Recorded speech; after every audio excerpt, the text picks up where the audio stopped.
Hello students, welcome to apex classes. कैसे हैं आप लोग? उम्मीद करते हैं आप लोग ठीक होंगे, घर पे होंगे। कभी सोचा नहीं था हमने और आपने कि एक छोटा सा वायरस पूरे वर्ल्ड में इतना बड़ा एक तहलका मचा सकता है। और इस चीज़ से सारी चीज़ें इन्फ्लुएंस हुई है। स्टडीज़ ऑब्वियसली आप लोगों की स्टडीज़ बहुत इन्फ्लुएंस हुई है। हम लोग जो रेगुलर क्लासेस लेते आए हैं, अब हमको ऑनलाइन मोड पे स्विच करना पड़ा है। ऑल्दो ये एक अपॉर्चुनिटी भी है कि हम लोग इस टाइम को यूटिलाइज करें, और स्पेशली स्टूडेंट्स, आप लोगों के लिए, बोर्ड अपीयरिंग स्टूडेंट्स के लिए ये एक बहुत अच्छा अपॉर्चुनिटी है कि वो इसको कैपिटलाइज करें, क्योंकि आपके पास बहुत सारा फ्री टाइम है और पूरी तरीके से आप डिस्ट्रैक्शन से भी दूर रह सकते हैं। कहीं बाहर नहीं जाना होगा, कुछ नहीं, तो आप अपनी स्टडी पे फोकस कर सकते हैं। और ये एक समझने वाली बात होगी कि जो बच्चा इस पॉइंट ऑफ टाइम को यूटिलाइज करेगा वो बोर्ड में बहुत अच्छे मार्क्स डेफिनेटली स्कोर कर पाएगा। तो आज हम जो करने वाले हैं बच्चों, वो है पॉलिटिकल साइंस क्लास 12th। और जो बच्चे प्रीवियस 11th में हमारे साथ जुड़े हुए थे उनको मैं तब भी बोलता आया हूं और आज भी यही बोल रहा हूं कि पॉलिटिकल साइंस जो क्लास 12th की है वो कंपैरेटिवली बहुत इजी है 11th से, और इंटरेस्टिंग भी। तो उसको ध्यान से पढ़िएगा और हर एक कंसेप्ट को आप हैंडमेड नोट्स के तहत खुद से बनाएं, खुद से प्रैक्टिस करें, तो ये आपके लिए रियली हेल्पफुल होगा। बात करते हैं इसकी पहली बुक, पॉलिटिकल साइंस की बुक 1, कंटेम्प्रेरी वर्ल्ड पॉलिटिक्स, जो कि कंप्लीटली करंट और मॉडर्न पॉलिटिक्स के बारे में जो अभी हो रही है। और इसका चैप्टर 1 है द कोल्ड वॉर एरा। अब कोल्ड वॉर एरा ये चैप्टर नंबर 1 है। नाम से लग रहा होगा कोल्ड वॉर मतलब कहीं सर्द जगह पे हो रही है, पहाड़ों पे कहीं पे लड़ रहे हैं, इस तरह की वॉर हो रही होगी और इस टाइम पीरियड की बात हो रही होगी। तो अगर ऐसा दिमाग में आ रहा है तो प्लीज दिमाग से ये चीज निकाल दें कि ऐसा कुछ नहीं है। दरअसल कोल्ड वॉर का मतलब है इस तरह की लड़ाई जिसमें जो है आपकी डायरेक्ट फाइट नहीं होती, इनडायरेक्ट फाइट, एक तरीके से आप ये कह सकते हैं इजीली समझने के लिए। जैसे कि अक्सर हमारे फ्रेंड्स के बीच में हो जाती है, बात चलती है, तू मैं होती है, मन तो बहुत करता है कि एक दूसरे की गर्दन पकड़ ले, पर ऐसा करते नहीं। तो उस तरह की फाइट को हम यहां रिलेट करेंगे कोल्ड वॉर से। कोल्ड वॉर एरा, इस एरा के बारे में पूरा है इस चैप्टर में। और ये पूरी बुक जो है कंप्लीटली प्रतिद्वंदियों के बीच में होगा, जो कि रहने वाला होगा यूएसए वर्सेस यूएसएसआर। ये पूरी बुक जो है इन दोनों किरदार, इनको किरदार के तौर पर आप देख लीजिए, या फिर आप कह लीजिए विलन्स। ये दो बड़े विलन्स के ऊपर है पूरी आपकी जो ये बुक फर्स्ट मेजरली रहने वाली है। तो ये बहुत इंटरेस्टिंग है, इसको समझने की कोशिश करना अच्छे से। तो आज जो हम चीज जो करने वाले हैं वो है दो मेजर टॉपिक पे हम ध्यान देंगे। पहला टॉपिक है history before the cold war और सेकंड है इमरजेंस ऑफ आइडलिज्म। और इसलिए क्योंकि ये एनसीईआरटी का पैटर्न बिल्कुल नहीं है, मैं आपको पहले बता दूं कि मेरा मकसद जो है वो आपको ये जो पॉलिटिकल साइंस के जो कंसेप्ट्स हैं 12th क्लास के और या इस बुक के, वो थोड़ा अच्छा और इंटरेस्टिंग बनाने के लिए मैंने थोड़ा सा जिसे कहते हैं ना हिस्टोरिकल बैकग्राउंड में जाके मैं आपसे बात करने वाला हूं, क्योंकि ये चीज एनसीईआरटी में मेंशन नहीं है। मेरा काम है पहले आपको इजी बना के देना और इंटरेस्टिंग बना के देना। अगर ये नहीं आपको एक्सप्लेन करता हूं तो ये इंटरेस्टिंग बिल्कुल नहीं हो पाएगा। तो मेरी कोशिश है कि हम इसको इंटरेस्टिंग बनाएं ताकि आपको समझने में आसानी हो। तो पहला टॉपिक है, पहला इंडेक्स में पहला टॉपिक है history before the cold war. Cold war से पहले क्या था, ये कोल्ड वॉर चीज आई कब, इसकी बिगनिंग हुई कैसे, किन परिस्थितियों में कोल्ड वॉर की शुरुआत हुई, इस बारे में बात करेंगे आज हम। तो सबसे पहले इन परिस्थितियों में जाने से पहले हमें पता होना चाहिए कि फर्स्ट वर्ल्ड वॉर कब हुआ। फर्स्ट वर्ल्ड वॉर की शुरुआत होती है 1914 टू 1918। अब मैं आपको एक चीज और बता दूं इससे पहले कि मैं आगे बताऊं, तो आप सबसे पहले अपनी नोटबुक कैरी कर लें सारे। अब मुझे पता है समझदार लोग तुम हो, और मेरे एपेक्स वाले बच्चे तो खास तौर पर बहुत समझदार हैं, वो बैठे बैठे स्क्रीनशॉट ले रहे होंगे। तो मैं आपको पहले ही बता दूं स्क्रीनशॉट मत लें और एक नोटबुक निकाल लें और नोट करें चीजों को, वो आपके लिए बेटर रहेगा।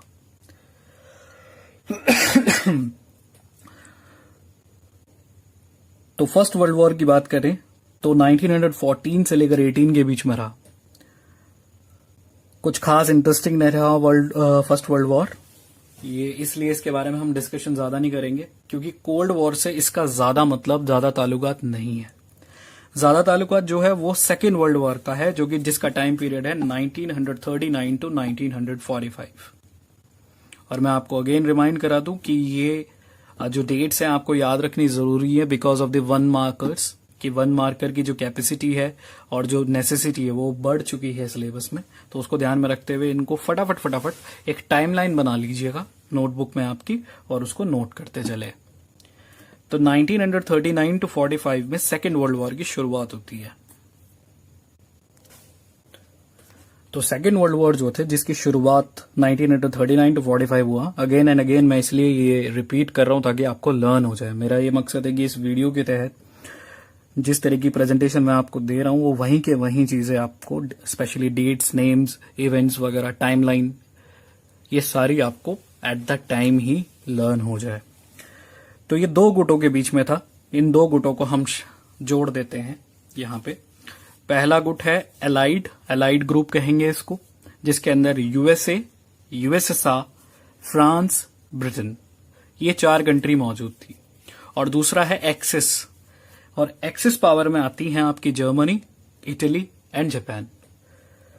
अब यहां पे आपको एक चीज दिलचस्प बता दूं कि यूएसए और USSR, USA and USSR directly involve नहीं थी सेकेंड वर्ल्ड वॉर में। तब मौजूद थे सिर्फ फ्रांस और ब्रिटेन, और दूसरी तरफ थे जर्मनी, जो कि बहुत पावरफुल माना गया उस टाइम पीरियड में, क्योंकि वहां थे एडोल्फ हिटलर।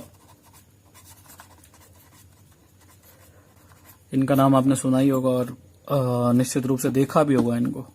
और इटली से थे मैसोलिनी, और जापान भी तानाशाह देशों में से एक था उस टाइम में, उनका एम्पायर जो था वो भी तानाशाह था। तो ये सारे तानाशाहों का एक ग्रुप था जो कि बहुत पावरफुल कहा जाता था उस उस टाइम पीरियड में। तो जो हालात जो थे सेकेंड वर्ल्ड वॉर के, वो बहुत जो थे खराब हो रहे थे एलाइड समूह के लिए। प्रारंभिक तौर पर, मतलब शुरुआती दौर पर देखा जाए तो फ्रांस और ब्रिटेन के लिए बहुत मुश्किलात हो रही थी, और कह सकते हैं कि आधे से ज्यादा जो वर्ल्ड वॉर का फेज रहा है उसमें फ्रांस और ब्रिटेन बहुत बुरी तरीके से हार भी रहे थे। ये एक दिलचस्प स्टोरी की तरह है, आप इस चीज को समझने की कोशिश कर रहा कि अभी सुन के बड़ा अजीब लग रहा होगा कि जिस टीम में यूएसए और यूएसएसआर मौजूद है वो हार कैसे सकती है, या फिर वो पिछड़ कैसे सकती है। तो यहां पे मैं आपको बता दूं कि हिटलर जो था उसकी सेना बहुत ज्यादा मजबूत थी, और मैसोलिनी जो थे, जो इटली के मौजूद थे वहां पे, वो उनके बहुत अच्छे मित्र थे, और ये पूरी तरीके से यूरोप की शक्तियों पर कंट्रोल कर रहे थे। और जापान भी, हालांकि यूरोप का पार्ट नहीं होकर भी, एशिया का पार्ट होकर भी, उस टाइम पे काफी शक्तिशाली रहा था, काफी मजबूत रहा था। अब यहां पे ध्यान में रखने वाली बात ये थी कि इस वर्ल्ड वॉर 2 जो था वो भी फर्स्ट वर्ल्ड वॉर की तरह थोड़ा बहुत फीका चल रहा था। तो इसमें जो नई चीज आई, जो एकदम जिसे कहते हैं ना कि ट्विस्ट आया था, वो गलती जो कि जर्मनी की तरफ से हुई। और पहली गलती वो थी जो जर्मनी की तरफ से हुई, और दूसरी गलती जो जापान की तरफ से हुई। वो क्या थी मैं आपको बताना चाहूंगा कि जर्मनी शुरुआती दौर में यूएसएसआर को भी एक्सप्लेन कर दूं मैं। यूएसएसआर मतलब करंट रशिया, और USSR equal to Russia plus 14 other countries. इसके बारे में हम आगे भी पढ़ेंगे, जैसे जैसे आगे बढ़ते जाएंगे ये चीजें और ज्यादा क्लियर हो जाएगी। अभी फिलहाल के लिए आप ये समझे कि USSR equal to Russia plus 14 countries. हाँ जी। तो शुरुआती तौर पर जैसे कि यूएसएसआर था, यूएसएसआर इस तरह का कंट्री था जिसने शुरुआती दौर पर जर्मनी की बहुत मदद की थी। जर्मनी से उसने जब विश्व युद्ध शुरू हुआ तो उन्होंने कहा कि आपको किसी भी तरीके की आर्थिक सहायता, यानी फाइनेंशियल बेनिफिट या फिर वेपन्स के थ्रू अगर बेनिफिट चाहिए हो, अस्त्र शस्त्र जैसे चाहिए हो, तो आप जरूर हमसे निवेदन करना या हम तक बात को अपनी पहुंचाना। पूरी कोशिश की कोशिश की गई कि किसी भी तरीके से एडोल्फ हिटलर की पहल पर हेल्प की जाए यूएसएसआर द्वारा, और यूएसएसआर ने जरूरतमंद टाइम पे वो चीज जैसे कहते हैं कि हेल्पफुल तरीके से प्रेजेंट करने की कोशिश भी की। पर एडोल्फ हिटलर जो था उसका दिमाग कुछ अलग था। उसका सोचना यह था, उसने उस टाइम पे अपना जिसे कहते हैं ना कि ओवर कॉन्फिडेंस से उसने ये सोचा क्यों ना मैं यूएसएसआर, क्योंकि यूएसएसआर बहुत बड़ी पावर मौजूद थी उस टाइम पे भी, आज भी है ऑल्दो, तो उनको ये लगता था कि यूएसएसआर पे अगर मैं कब्जा कर लूं तो हो सकता है मेरे पास जो है पूरी वर्ल्ड की पावर आ जाए। तो ये कह सकते हैं कि एडोल्फ हिटलर की बहुत बड़ी गलती थी कि उसने यूएसएसआर को हल्के में लेने की कोशिश की, क्योंकि यूएसएसआर जो था वो बहुत बड़ी कंट्री थी। पहली चीज कि उसकी फौज बहुत मजबूत थी, और दूसरी सबसे बड़ी चीज थी कि वो कंट्री बहुत बड़ी थी। तो जरूर मिलिट्री बेस पे हो सकता है एडोल्फ हिटलर ने इस चीज को स्टडी कर लिया होगा कि इनकी मिलिट्री कैसी है, पर उनको वहां का ज्योग्राफिकल कंडीशन का जरा भी अंदाजा नहीं था। कोशिश करी एडोल्फ हिटलर ने घुसने की मॉस्को के थ्रू, पर सक्सेस नहीं हो पाए और बुरी तरह परास्त हो गया। और इस चीज से परास्त मतलब इस तरीके से आप इस चीज को समझे कि अंदेशा हो गया यूएसएसआर को कि जर्मनी द्वारा हमले की कोशिश की जा रही है रशिया पर।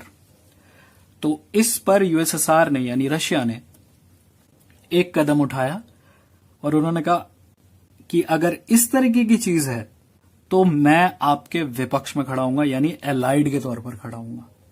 तो यहां पर यानी दो लोग जो फ्रांस और ब्रिटेन थे उन्हीं की टीम में आकर एक और समझ लीजिए बदमाश बच्चा आके ग्रुप में शामिल हो जाता है, जो कि है यूएसएसआर।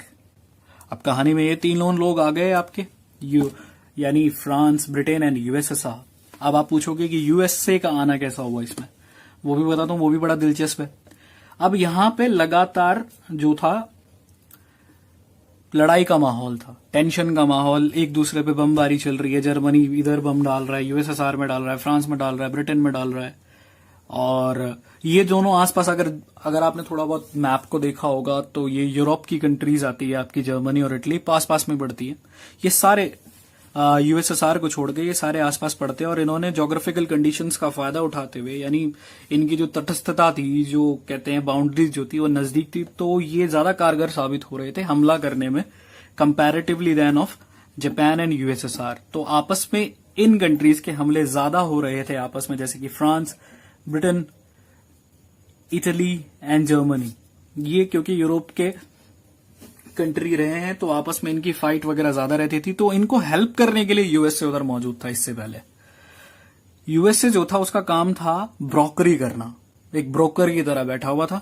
वो फाइनेंस देता था फ्रांस को और ब्रिटेन को, जैसे कहते हैं कि लड़ाई के लिए या फिर एक जब भी एक वॉर होता है तो दो तरीके से, एक तो मैन लॉस तो होता ही होता है, उसके साथ इकोनॉमी लॉस भी होती है।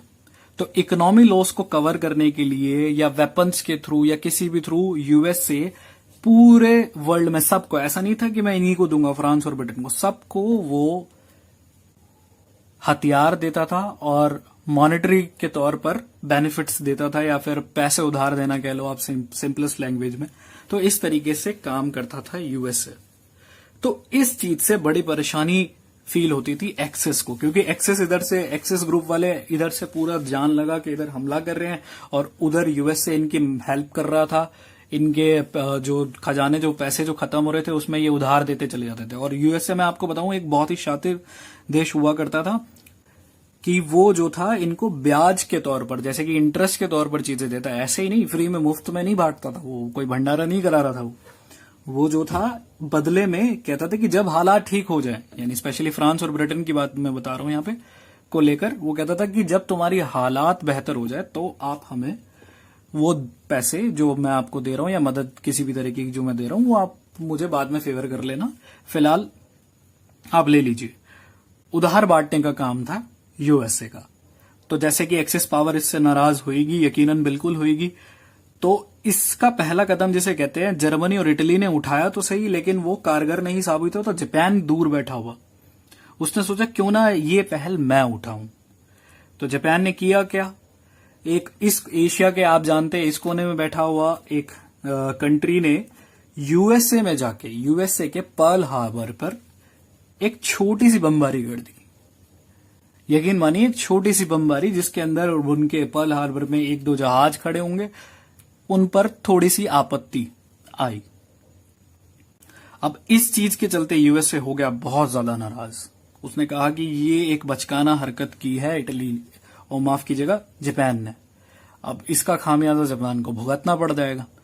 अब डायरेक्टली कहो कि इनडायरेक्टली कहो, ये अलाइड ग्रुप में शामिल हो गया। यूएसए भी आके इस टीम में शामिल हो गया, कह रहा ये अब हमारी भी लड़ाई है। तो अब जो यूएसए था इस टाइम पीरियड में, यूएसए जो था वो बहुत मजबूत हुआ करता था और इनके पास न्यूक्लियर वेपन मौजूद थे। अब न्यूक्लियर वेपन और जापान का नाम जोड़ते के साथ ही दो चार चीजें दिमाग में आनी शुरू हो जाती है। जी हाँ, आप सही हैं, वो है Hiroshima and Nagasaki nuclear attacks.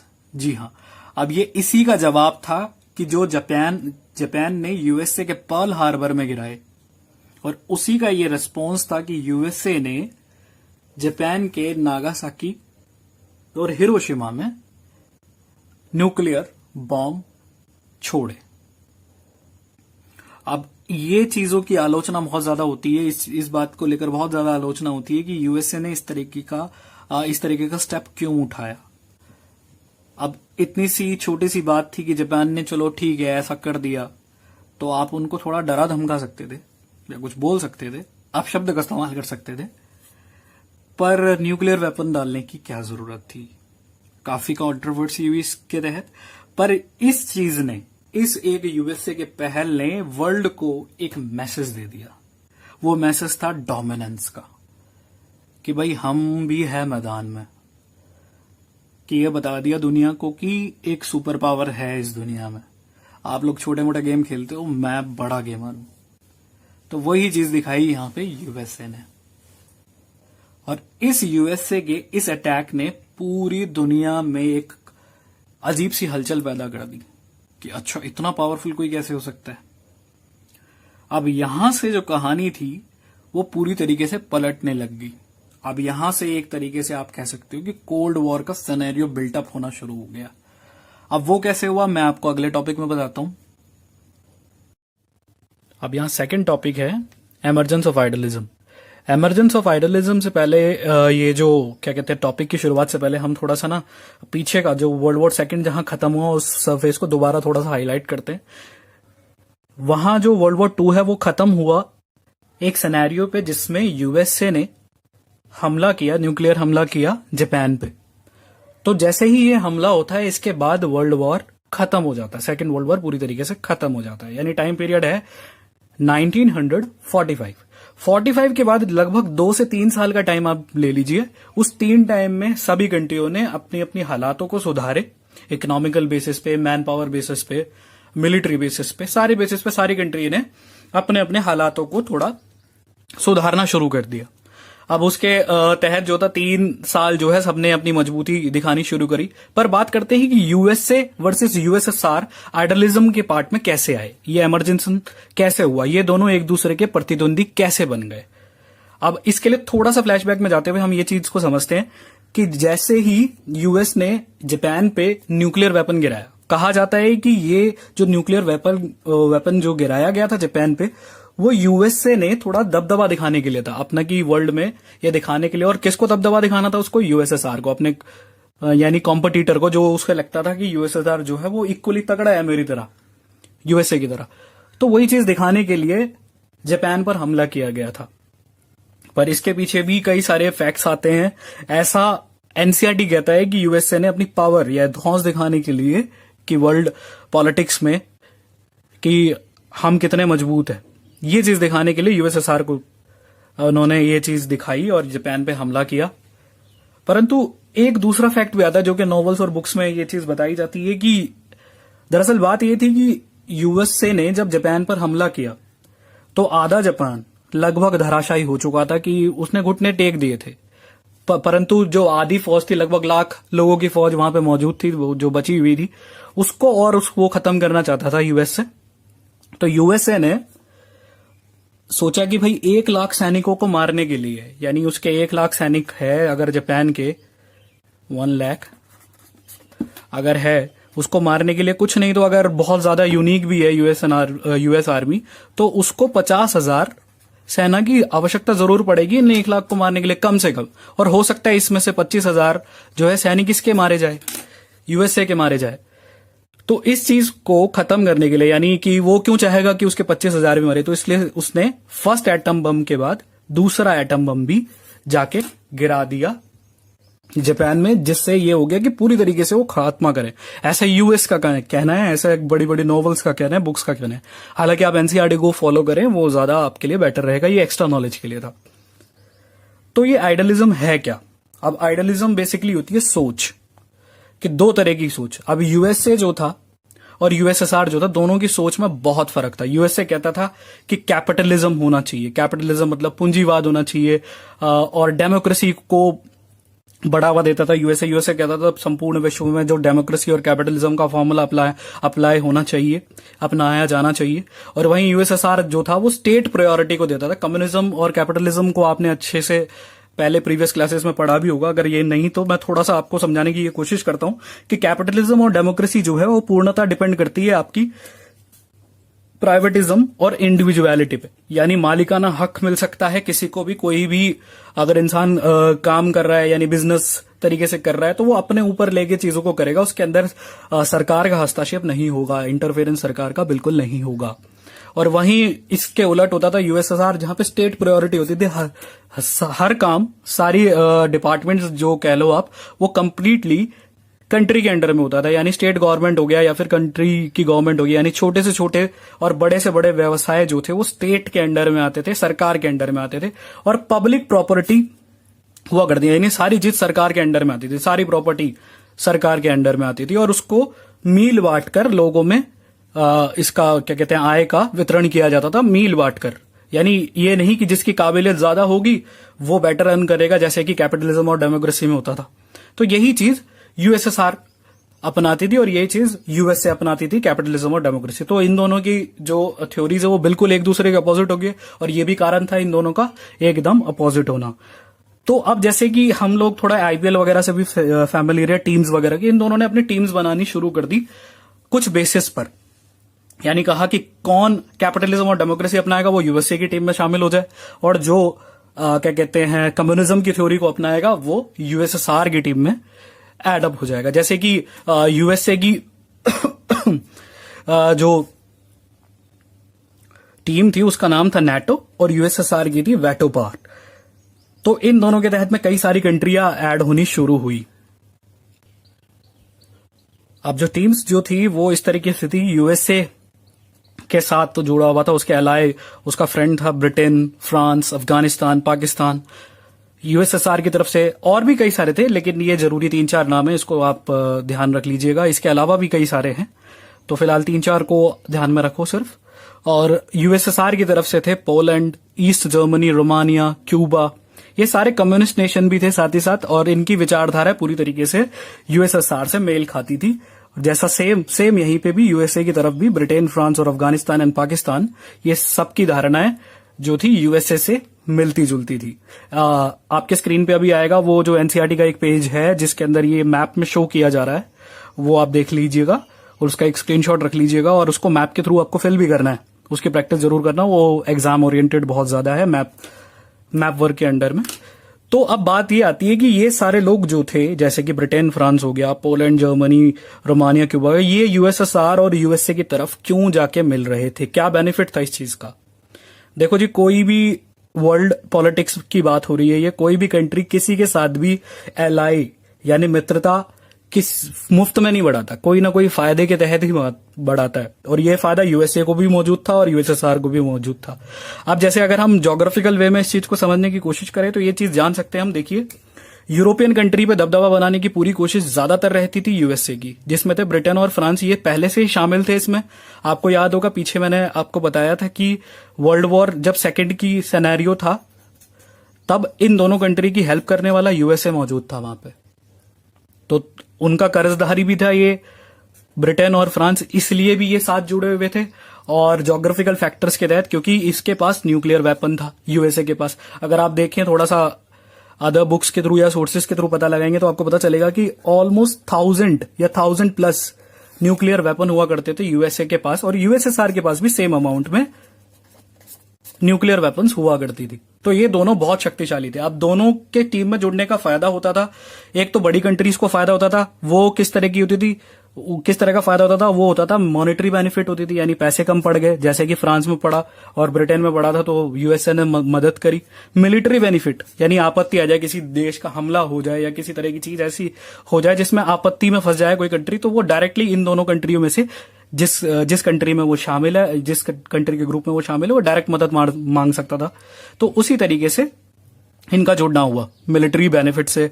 और रिसोर्सेज, सबसे बड़ी बात थी रिसोर्सेज किसी भी तरीके से, मान लो कोई कंट्री है जो कृषि उत्पादक प्रदेश ज्यादा है, तो वो दूसरी कंट्री को, उसकी सेम अलाई कंट्री को वो उस तरीके से मदद कर सकता है रिसोर्सेज के तौर पर। खास तौर पर यूएसएसआर उस टाइम पे अगर देखा जाए तो उनके पास आयरन एंड स्टील की बहुत बड़ी प्लस जोग्राफिकल बेनिफिट ये थी कि भाई ये बाउंड्रीज को कवर करते थे, यानी अगर अलाई बनाते थे तो इस चीज को भी बहुत प्रेफरेंस दिया जाता था कि उसके दुश्मन कंट्री, यानी अगर आप मैप में देखते हैं यूएसए और यूएसएसआर को, तो यूएसए जहां है उसके आसपास उसने यूएसएसआर को अपने अलाई ढूंढने होते थे, यानी कि उसके आसपास में आ गया क्यूबा, आ गया कंट्री, इस तरह की कंट्री को वो अपना अलाई बनाता था, ताकि उसको हमला करने में या आपत्ति आने पे किसी भी तरीके से डराना धमकाना अगर हो इस कंट्री को, तो आसपास के कंट्रियों को वो चूज करता था अपने एलाई के तौर पर। और यही चीज दोनों कंट्रियों में होड़ लगी रहती थी। वो पूरे दुनिया में एक तरीके से ये मान लो कि टीम बंटने का सिलसिला जारी रहता था कि कौन यूएसए की तरफ होगा और कौन यूएसएसआर की तरफ होगा। मेन मुद्दा सबका, सबसे वाइटल थिंग क्या था, सबसे मेन चीज थी, अब जैसे गरीब कंट्रियां कुछ हो गई, जो छोटी कंट्रियां भी थी, जैसे कि रोमानिया, क्यूबा हो गई, पाकिस्तान, अफगानिस्तान, इनके पास इतने रिसोर्सेज भी नहीं है। अब एक बात जो हम सुनते आए हैं और एक कहावत के तौर पर है कि प्यासा कुएं के पास जाता, प्यासा जो है वो कुएं के पास जाता है, कुआं प्यासे के पास नहीं आता। उसी तरीके से थी ये कंट्री अभी अफगानिस्तान और पाकिस्तान भी। अब जैसे इनको था प्रोटेक्शन इशू, यानी यूएसएसआर के अगर ये खिलाफ जाते हैं तो वो पास में पड़ता है और वो इनको आसानी से उनकी मार लगा सकता है, तो वो बच के यूएसए की तरफ जाना चाह रहा था और यूएसए को वो ज्यादा मजबूत समझता था। तो इस तरीके की काफी सारी चीजों की वजह से इनका मकसद होता था प्रोटेक्शन। इन छोटी कंट्री का डायरेक्ट मतलब होता था प्रोटेक्शन से, कि इनको प्रोटेक्शन मिल जाएगी मुफ्त में किसी भी महाशक्ति की। अब इसके अलावा एक थर्ड वर्ल्ड मौजूद था, यानी थर्ड वर्ल्ड कौन सी वर्ल्ड भाई, कि कुछ ऐसी भी कंट्री थी जो ना कि यूएसए की टीम में मौजूद थी और ना ही यूएसएसआर की टीम में मौजूद थी। तो इन तरीके की जो कंट्रीज थी उसको हम यहां डिनोट करते हैं थर्ड वर्ल्ड के तौर पर, या थर्ड टीम मान लो, आपको समझने में आसानी होगी। इसके अंदर हुआ करती थी सबसे पहले हम, इंडिया, घाना, इजिप्ट, इंडोनेशिया, यूगोस्लाविया भी अगर आप मैप में ढूंढेंगे आपको जल्दी मिलेगा नहीं, क्योंकि ये जो है डिसइंटीग्रेट हो चुका है, ये बढ़ चुका है सेवरल अदर कंट्रीज के रूप में, तो ये आपको मैप पे अभी अवेलेबल नहीं होगा। तो तब के तौर पर ये सारी कंट्रियां थी, ये सारी कंट्रियां कॉलोनिज्म से होकर गुजर रही थी। कॉलोनिज्म मतलब जैसे कि हम ब्रिटेन के अंडर में थे, ऐसे ही सारी कंट्रियां किसी न किसी के तौर पर किसी न किसी कंट्री के अंडर में थे, तो गुलाम थे इन द सेंस। अगर हम सिंप्लीफाई करें तो इंडिया हो गया, घाना हो गया, इजिप्ट हो गया, इंडोनेशिया हो गया, यूगोस्लाविया हो गया। अब इनके हालात बिल्कुल ऐसे नहीं थे। अब आपने गाना भी सुना होगा, मेरे हालात ऐसे हैं कि मैं कुछ कर नहीं सकता, वही चीज इन सारे कंट्रियों के साथ थी। तो ये जो थे लड़ाई झगड़े से दूर रहते थे। और इन ग्रुप का ऑफिशियल नेम क्या था भाई, उसका ऑफिशियल नेम था NAM, नॉन अलाइंग मूवमेंट इनको कहेंगे, और ये आगे टॉपिक में हमारा आता रहेगा। तो फिलहाल इस नाम को आप याद कर लें, NAM इनके ग्रुप का नाम था, थर्ड फ्रंट जिसे हम कहेंगे। तो आज की टॉपिक में हम यही चीजें कवर करने वाले थे और ये सारी चीजें हो गया। अब हम क्विक एक हाईलाइट करते हैं सारी चीजों को। हाँ जी, जैसा कि हमने पढ़ा history before the cold war, cold war से पहले के सिचुएशन किस तरीके से थे और क्या क्या परिस्थितियों में कोल्ड वॉर का आना हुआ। एलाइड वर्सेस एक्सेस में लड़ाई हुई, जिसमें यूएसए और यूएसएसआर का बाद में आना हुआ था। डायरेक्टली पहले फ्रांस और ब्रिटेन थे, और यूएसएसआर को अगर देखा जाए तो current Russia plus 14 other countries का ये समूह था। और इनका आना जर्मनी की गलती की वजह से था, यानी एडोल्फ हिटलर की गलती की वजह से था, जिसने ओवर कॉन्फिडेंस में ये सोचा कि अगर यूएसएसआर पे कब्जा जमा लिया जाए तो आर्मी बढ़ सकती है और वर्ल्ड पे दबदबा बन सकता है। और वहीं दूसरी गलती मेजर वर्ल्ड वॉर 2 की आप बात करें तो जापान की थी, जिसमें प्रॉब्लम क्रिएट हुई थी जब जापान ने यूएसए के पर्ल हार्बर पर हमला किया। एक बहुत बारीकी, बहुत छोटा हास्यास्पद गलती थी, बात करें। माफ करना, मैं कुछ समय इधर उधर निकल जाता हूँ। वो जापान की, जिसके परिणाम स्वरूप यूएसए ने न्यूक्लियर अटैक किया जापान पे। Little boy and fat man नाम के 2 न्यूक्लियर वेपन हिरोशिमा और नागासाकी में गिराकर।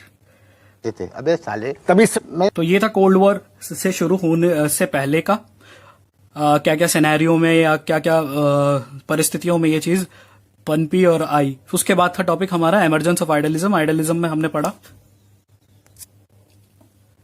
कि कैसे यूएसए और यूएसएसआर महाशक्ति के तौर पर उभरी, और ये इनके पास न्यूक्लियर वेपन थी, इनके बीच में आपस में बहुत सारा कंपटीशन था। Competition on the basis of priority की कौन ज्यादा प्रेयर है, कौन ज्यादा शक्तिशाली है। टाइम पीरियड अगेन रिमाइंड कराता हूं, 1947 to 48 का पीरियड रहा होगा, और ये चला था 1991 तक, जब यूएसएसआर डिसइंटीग्रेट हो गया। जैसे ये चीजें हम आगे भी पढ़ेंगे इस चीज पर।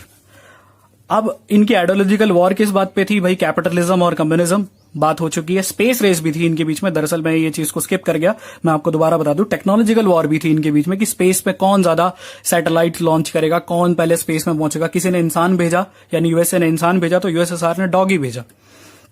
टेक्नोलॉजिकल वॉर भी थी ये कि किसकी टेक्नोलॉजी कितनी बेहतर है। सबने इंडस्ट्री एस्टेब्लिश करनी शुरू कर दी।